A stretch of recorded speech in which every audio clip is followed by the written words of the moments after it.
มีผู้ว่าวใส่ครอบครัวบ่าวพามีพี่น้องเอ้ยว่าวใส่บ่าวพามีแหละหลักๆกันเนาะบ่าวพามีแล้วก็น้องสาวน้องเคยพี่น้องเอ้ยกับบ่เข้าใจคือกันพี่น้องเอ้ยทั้งที่เฮากับมาตัดพื้นของเฮาแบบบ่ได้เดือดร้อนอีหยังเรื่องน้องทงเนาะจักสิว่าจังใดมาตัดพื้นพี่น้องเอ้ยก็ว่าเฮานี่สร้างภาพตอแหลสร้างภาพเบิดทั้ง3คนเป็นหยังน้องทงคือเอาบ่ได้เนาะพี่น้องเนาะอันนี้ก็พอแห้งพี่น้องเอ้ยเนาะจักสิว่าจังใดเรื่องมาเอาพื้นแต่ก็มี FC เนาะแม่ FC บางกลุ่มที่หักแพงของน้องทงเนาะที่เพิ่นก็มาเว้าใส่เบาเองเอาได้เป็นหยังเขาน้องทงคือบ่มาเอาบัดนี้หันเป็นหยัง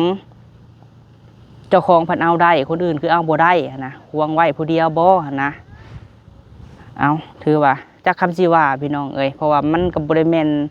ที่ทางของบ่าวพามีสิไปห่วงเฮ็ดหยังเนาะเรื่องหาพื้นหารั้วพี่น้องเอ้ย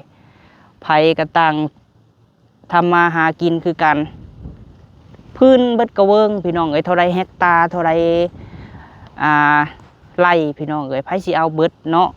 แต่จะให้บ่าวพามีอันนำไปบอกอยู่เพื่อนบ่าวพามีกับบ่ไปและพี่น้องเอ้ยเพราะว่าเฮาก็เวียกงานของเฮาเนาะตาออกซะมันบวบเนาะเป็นขบวนเขามาเอาไว้อยู่เพิ่นอาจจะให้แล้วเพิ่นยังมาเอาได้เนาะใครอยากได้ก็มีแต่คอลำเพิ่นเพื่อได้เลยบอกเพิ่นว่าเฮาก็บ่แม่นเจ้าของพี่น้องเลยเพิ่นก็ยังฮู้ต้นข้าวออกนะว่าเป็นไผน้ำมันระวังได้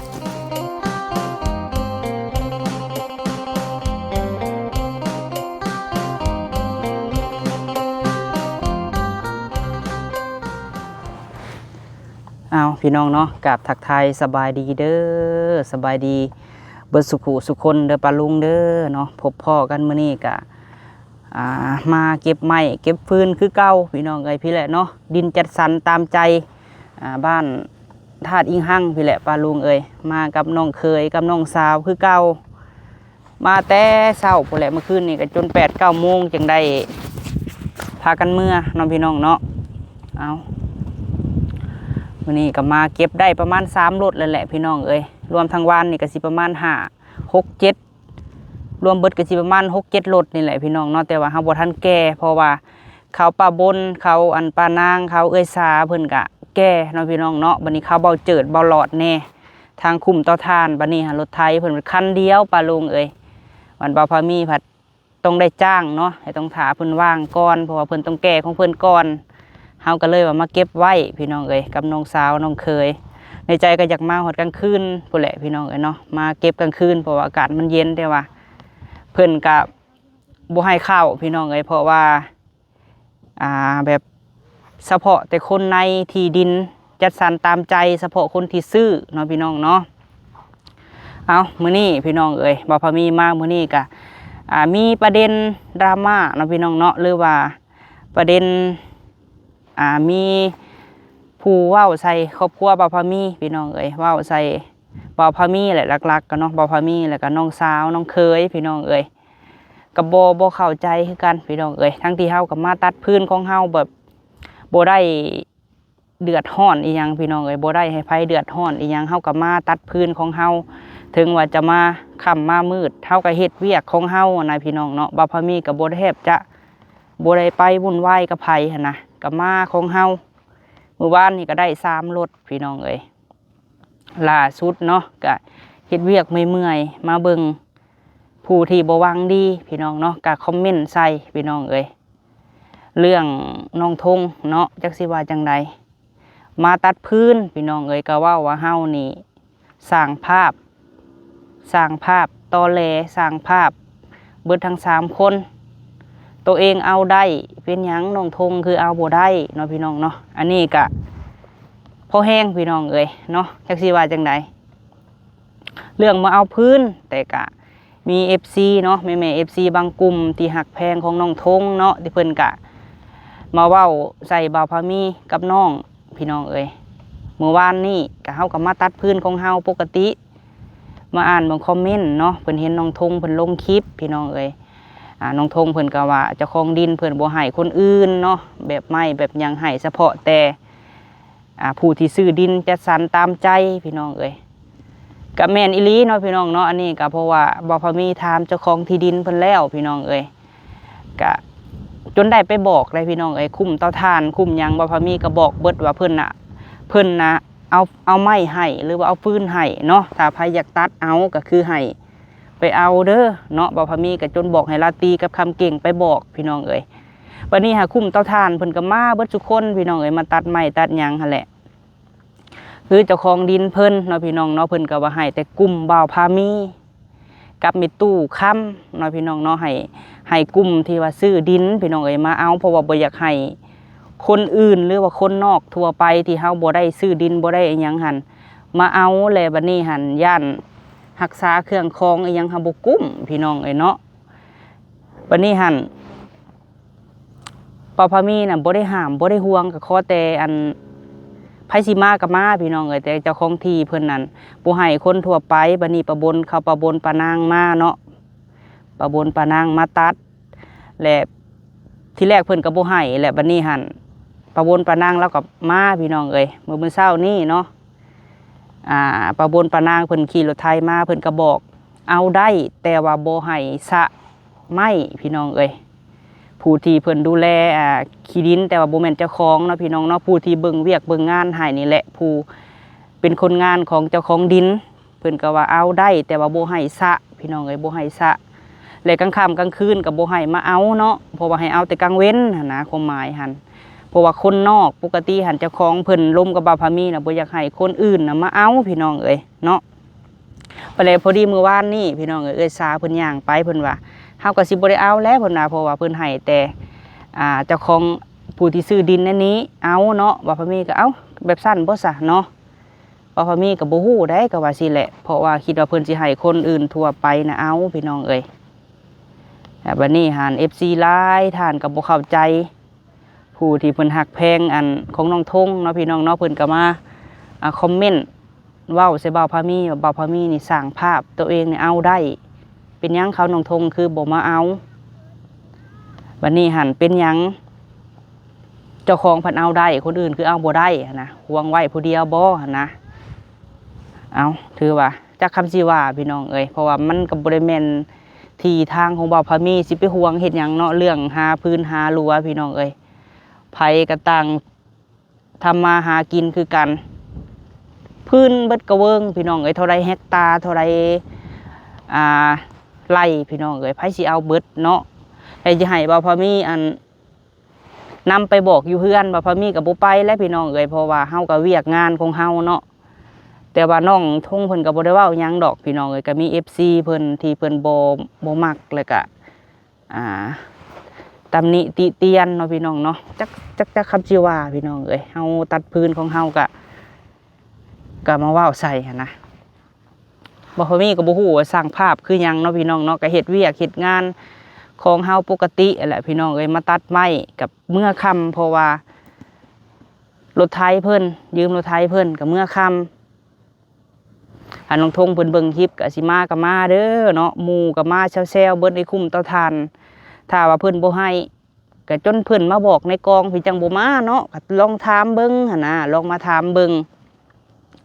เพราะว่าอันนี้หั่นเพิ่นบอกว่าพามีมาตัดพี่น้องเอ้ยไอ้คนอื่นนั่นบ่ฮู้ว่าเพิ่นสิให้หรือบ่ให้ก็เห็นเพิ่นแก่เมื่ออยู่เนาะก็มานำกันมาตัดอีหยังก็ได้แต่ว่าให้ห้ามให้ห่วงนี่บ่พามีบ่ได้ห้ามและบ่แม่นของบ่พามีไปสิมาตัดก็มาพี่น้องเอ้ยพี่ตู้ค่ำเราก็ยังมาเนาะจักสิว่าแนวใดน้องแหล่น้องลิ้นก็คือบ่เห็นเพิ่นมาซอยไม่เฒ่าก็อยู่ในเฮือนมีตู้ค่ำก็บ่เห็นเพิ่นมาเฮาก็บอกให้มีตู้ค่ำบอกอยู่พี่น้องให้มากับบ่มาเนาะน้องเพิ่นจะฆ่าเวียกบ่หรือว่าแนวใดเฮาก็บ่ฮู้พี่น้องเอ้ยแต่สิให้บ่าวพามีไปบอกอยู่เฮือนบ่าวพามีก็บ่ได้ไปแล้วเฮาก็ฆ่าเวียกเนาะเฮาก็เฮ็ดเวียกของเฮาคือแบบซี่แล้วหมู่ตัดไม้ตัดหยังเฮาก็ต้องรีบตัดพี่น้องเอ้ยเพราะว่าจังหน่อยมันเบิดเนาะแล้วก็สิบ่มีบ่อนตัดหั่นนะจังได๋ก็บ่าวพามีก็อันนั้นพี่น้องเอ้ยมาเฮ็ดคลิปให้ FC เพิ่นเข้าใจเนาะแต่ก็บ่ได้ให้บ่ได้เครียดเพิ่นดอกถ้าว่าฮักแพงน้องทงกับน้องสาพี่น้องเอ้ยก็ให้โทรบอกเพิ่นเด้อเนาะให้โทรบอกเพิ่นว่าตอนนี้หันมีเพิ่นตัดไม้ตัดฟืนให้ไปเก็บ เฮ็ดทานจังมีอยู่มีกินคือบ่พอมีเคยบอกกันแหละพี่น้องเอ้ยบ่แม่นสิเอาน้องทงมาเทียบใส่บ่าวพามีเอาบ่าวพามีไปเทียบใส่น้องทงก็บ่ได้พี่น้องเอ้ยเอาไปมาเลย2กรรม2ฝ่ายก็สิหายเครียดกันย้อนนี่เนาะถ้าว่าแม่ FC เนาะที่ฮักแพงของน้องทงน้องสาน้องภูวงน้องลิ้นก็ให้โทรบอกเพิ่นว่าให้ไปเก็บไม้น้ำอันเขาละตีเด้อเนาะบ่อยากให้ว่าและชุมเฮาก็บ่ได้ตัดทางอนาคตไปหากินพี่น้องเอ้ยล้วนแล้วแต่เฮ็ดทานคือกันแล้วก็ล้วนแล้วแต่บ่แม่นไผก็เป็นเจ้าของเนาะไผก็มาเบิดนี่เขาปานางปาบนเอื้อยสานี่มาเบิดคุมเตาถ่านน่ะมาเก็บเบิดพี่น้องก็มาเก็บน้ำกันถ้าว่าเพิ่นบ่ให้เอาเพิ่นก็ต้องมาบอกถึงที่แต่ว่าตอนเริ่มแรกหันเพิ่นว่าให้แต่กลุ่มบ่าวพามีมาเอาเนาะแต่ว่าบัดนี้เขาเอื้อยสาเพิ่นก็ยังมาเอาได้เด้กับพากันมาเนาะเพิ่นอาจจะให้แล้วก็มีพี่น้องเอ้ยไผสิห้ามสิห่วงเนาะขอแต่ว่าให้เก็บให้เพิ่นจบเจือนะบ่อยากให้สะบ่ให้หยังก็มาเก็บเอาเพิ่นอยู่เฮือนกับเพิ่นก็บ่ฮู้แหละเนาะพี่น้องเนาะว่าเพิ่นเอาพื้นให้บ่หรือบ่ให้เฮาก็บ่ฮู้คือกันอันนี้ก็ได้เอ้ามีแต่ว่าจังซั่นแหละพี่น้องเอ้ยจังไดก็บ่ให้เครียดกันเด้อป้าลุงเอ้ยให้ฟังคลิปบ่าวพามีแหละให้ฟังคักๆก่อนแล้วจังมาคอมเมนต์เนาะเพราะว่าเฮาก็เฮ็ดเวียกของเฮาว่าสิมาว้าวให้เฮาในเสียหายมันก็บ่แม่นแนวพี่น้องเอ้ยเอาถ้าว่าหักแพงน้องทงหรือว่าหักแพงไผก็โทรไปบอกเพิ่นพี่น้องเอ้ยให้เพิ่นมาตัดเพิ่นจังได้พื้นได้กองทานใหญ่น้องทงเพิ่นก็บ่ได้ส่งหาบ่าวพามีได้พี่น้องเอ้ยเพิ่นก็บ่ได้ถามบ่าวพามีว่าเรื่องไม้เรื่องหยังเนาะเพิ่นก็ใกล้เฮือนเพิ่นอยู่ได้เฮือนเพิ่นก็ใกล้ๆนี่พี่น้องเอ้ยเอามีแต่ว่าจังได้ให้กำลังใจคือเก่าพี่น้องเอ้ยไปเฮ็ดเวียกก่อนบาดนี้ตามนั่นแหละพี่น้องข่าวประบนปานางก็ยังมาเนาะเฮาก็ตัดหมู่ก็ยังตัดได้เฮาก็ตัดคือกันพี่น้องเอ้ยแนวได้ยินว่าเขาบ่ให้แล้วก็บ่มาถามเนาะไผสิไปบอกฮอดเฮือนว่าพอมีก็บ่ได้ไปแล้วบัดบ่ไปเพิ่นว่า FC เพิ่นว่าหาว่าเฮานั่นสร้างภาพเพิ่นว่าสารแหน่อยากได้เองห่วงไม้เพิ่นว่าพี่น้องเอ้ยไผสิห่วงเอาผู้เดียวเบิ่งแน่ผู้เบิดป่าเบิดกระเวิงนี่ผู้ถ้าพูดกับเพื่อนเสาแหลมเพื่อนน้องทงค่ะเจป่าขังนั่นเนาะผู้อันนั้นก็สุดอันนะขนาดเราพอมีมาคราวเดียวกินนี่ก็ยังได้ฮอด3 รถแหละพี่น้องยากแต่รถไทยแกตอนนี้ค่ะ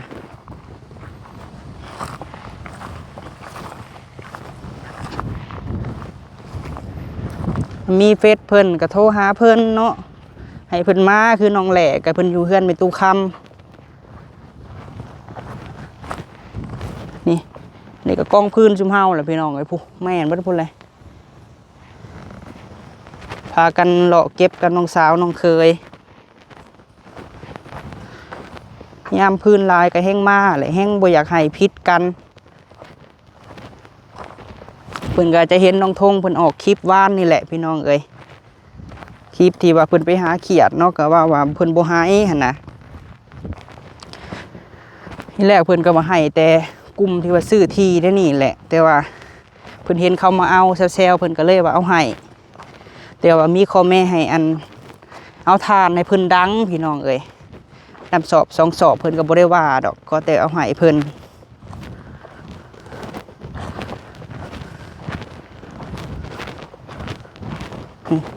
ชุมเฮาก็ยังตัดผู้แล้วบักหลายๆนึงพื้นบ่ได้อึดบ่ได้ยากหาใช้ได้แบบสิเนาะไม่บักหลายๆนึง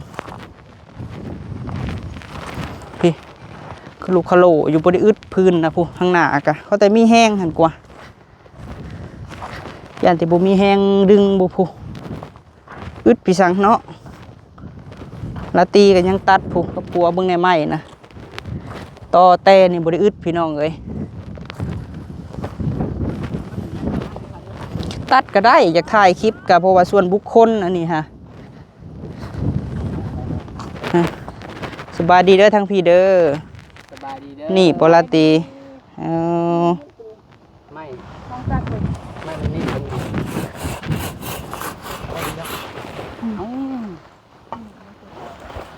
เอาด้วย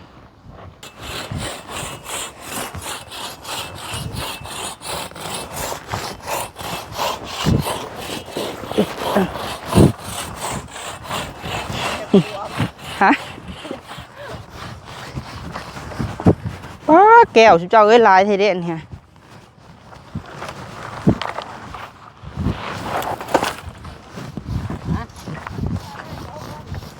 สตีส่วนอยู่บ่เสียวนะ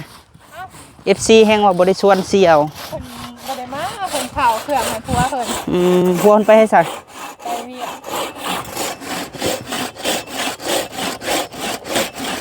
สายทานเพิ่นก็ถามมาอยู่บ่ในช่องจังนะ ก็เห็นอยู่นะ เพิ่นว่าจังได เมื่อว่าผู้วงคือมันทัดนี่แหละปิ่นไม่ทันคุณบอก เคยเห็นอยู่ก็สิชวนอะไรเนาะเก่งเนาะ โดมาเพราะว่าเพิ่นบ่ได้เคยเฮ็ดมีแต่แม่เพิ่นเฮ็ดนะครับแม่เพิ่น อ่ะไม่นี่ เพราะว่าเพิ่นสิมาตัดก็จักสิตัดแนวใดเนาะ รถใหญ่ ปะทองเรากับเมื่อบ้านเรายังบ่ทันมาร ถใหญ่เลยเนาะน่ะ ตัวใด เด้ เรามา ตัวนี้น่ะ เออ ได้บ่ไปเหยียบแก้วแล้วบ่แก้วได้แถวนี้ แกะว่ากระลายนึง เก็บขึ้นเพิ่งกันหลาย ตัวพี่ก็มี ได้บ่เลยตัวนี้ ได้ เอารถมันงาม ได้อยู่ดอกนี่เฮาตัดเนี่ยมันเงึ่งดึงเลยได้อยู่ ได้หั่นแหละ ตัวนี้เนาะ พี่คือเอาสัตว์ เอาเหงาออกแล้ว เอาเหงาออกบ่ โอ้ย เอาออกแล้วก็ได้บ่งามบ่เหงาออกไป เอาห้อยก่อน ตัดเอาออกซะมันบวบเนาะ มันสีมันบ่ได้หรอกนะ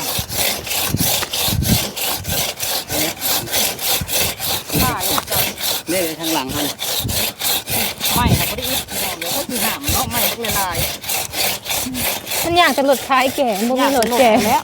ตัดไว้ที่ซื้ออันนี้กันเนาะ คุณก็เฮ็ดให้เรามาพี่น้องเอ้ยแล้วเมื่อวันน่ะย่างเรา แม่น ที่แรกหันพระเจ้าบ่ได้ให้ที่แรกเนาะละตี เพิ่นบ่อยากให้คนนอกเขาเพิ่นว่าอยากเครื่องเสีย นี่หันเป็นประบนเขามาเอาไว้อยู่เพิ่นอาจจะให้หั่นแหล้วเพิ่นยังมาเอาได้เนาะคือ ใครอยากได้ก็มีแต่คอลำเพิ่นเพื่อได้เลย แล้วบอกเพิ่น ว่าเฮาก็บ่แม่นเจ้าของพี่น้องเลย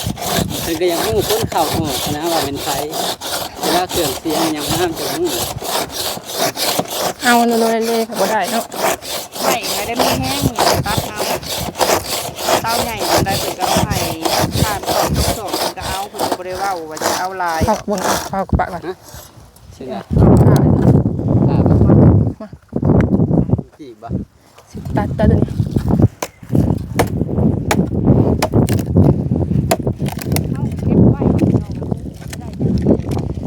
ยังหลดก็กเออองไว้ นี่มือตัวเองเจ้ากันยังแก่ของเราอยู่ ได้บ่ ได้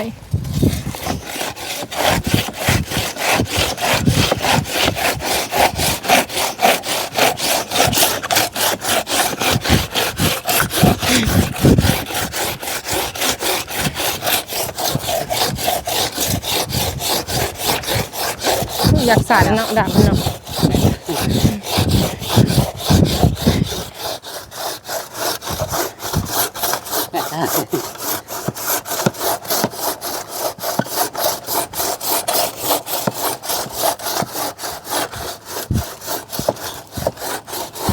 นี่อยู่ให้นึง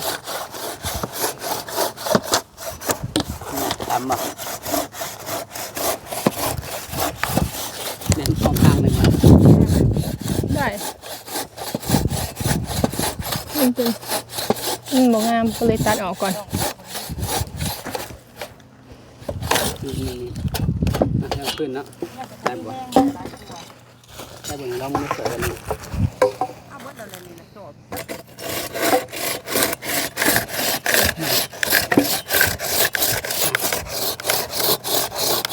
จับมันขึ้นท้าย ได้แล้วพอแหละที่นี่เหลือ ได้บ่ ได้ เฮ็ดอีก งับออกเด้อ อะไรเลย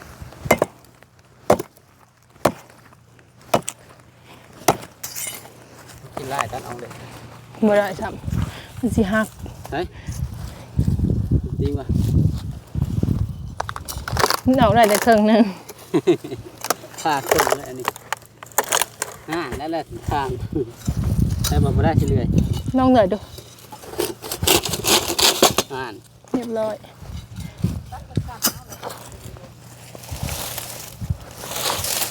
เห็นเป็นแบบนี้แหละมันจังตัดง่าย เดี๋ยวตาเขาขึ้นออกนี่งามแล้ว แม่นบ่ ครับดู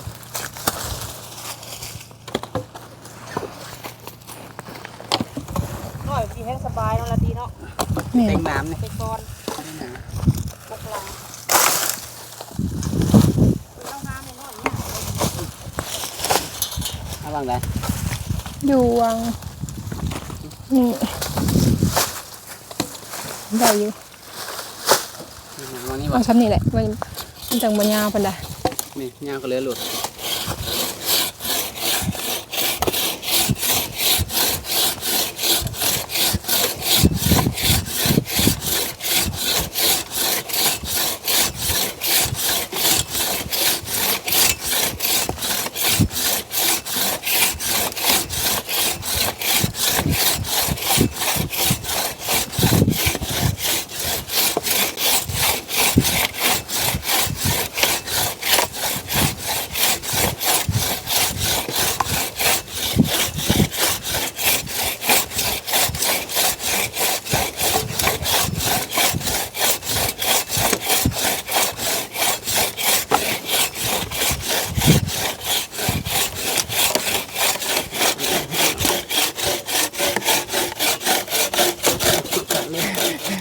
ตีบแรงไป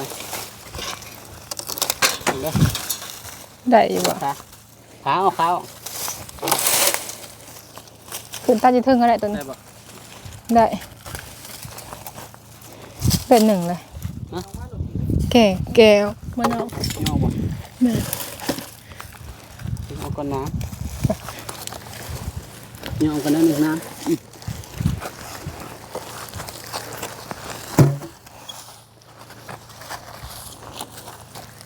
ขึ้นตัดอยู่เทิงบ่